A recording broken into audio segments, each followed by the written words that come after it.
Ayan, alas 4 na ng hapon. Palipad muna tayo. Magandang oras to. Hindi mainit. Ito yung L900. Ayan. Nakalimutan ko nga pala tong kwan. I-charge. Hindi full charge yung battery.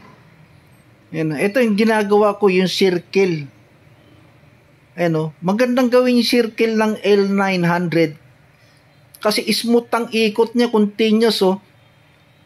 Walang time yan. Pag hindi mo in-stop yan, di yan titigil ng kaiikot hanggang malobat yan.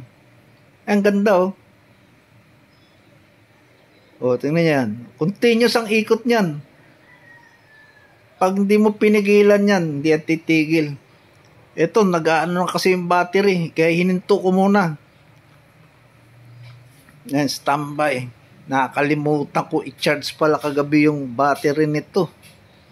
Hindi rin ako nakapagpalipad kaninang umaga eh. Ito, tignan ko kung may tawid ko doon sa kabila. Kaso tumutunog eh. Kaya maganda to kung bibili nyo tong L9. Bumili kayo ng extra battery. Piliin nyo yung 2 battery o 3 batteries kung kaya ng budget nyo. Para hindi kayo mabitin sa lipad.